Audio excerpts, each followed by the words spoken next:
প্রিয় ছাত্রছাত্রীরা, আজ আমরা পশ্চিমবঙ্গ সম্পর্কে একটু জানব। অর্থাৎ পশ্চিমবঙ্গের কয়টি জেলা এবং জেলাগুলো মনে রাখার ক্ষেত্রে আমাদের কোন জিনিসটা ব্যবহার করলে ভালো হয়। প্রথমে আমরা একটা পশ্চিমবঙ্গের ম্যাপ নিয়ে নিই।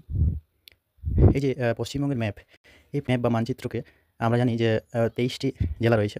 এই ২৩টি জেলার ৫টি প্রশাসনিক বিভাগ বা ৫টি প্রশাসনিক বিভাগে ২৩টি জেলাকে বিভক্ত করা হয়েছে। তাহলে আমরা একদম যদি উপর থেকে দেখি, তাহলে সবার প্রথমে আমরা পেয়ে যাব জলপাইগুড়ি বিভাগ। এই জলপাইগুড়ি বিভাগে ৫টি জেলা রয়েছে। এই ৫টি জেলা দেখো একদম উপর থেকে সবার প্রথমে দার্জিলিং, তারপরে রয়েছে কালিম্পং, তারপরে রয়েছে জলপাইগুড়ি, আলিপুরদুয়ার ও কোচবিহার জেলা। এই ৫টি জেলা নিয়ে গঠিত হয়েছে জলপাইগুড়ি বিভাগ। তারপরে আমরা একটু নিচে চলে আসি। দেখো মালদহ বিভাগ। এই মালদহ বিভাগে ৪টি জেলা রয়েছে। ৪টি জেলা কি? মালদা, মুর্শিদাবাদ, দক্ষিণ দিনাজপুর, উত্তর দিনাজপুর।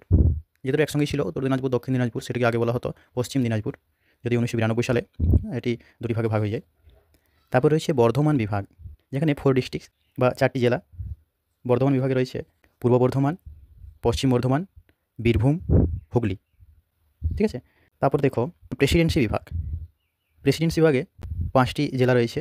এই 5টি জেলা হলো হাওড়া, কলকাতা, নদিয়া, উত্তর 24 পরগনা, দক্ষিণ 24 পরগনা। এবং সবশেষে রয়েছে মেদিনীপুর বিভাগ। যেগুলো আমাদের মানচিত্রে বাকি রয়ে গেল, সেগুলো হচ্ছে মেদিনীপুর বিভাগ, যেমন পুরুলিয়া, বাঁকুড়া, ঝাড়গ্রাম, পশ্চিম মেদিনীপুর, পূর্ব মেদিনীপুর, এগুলো।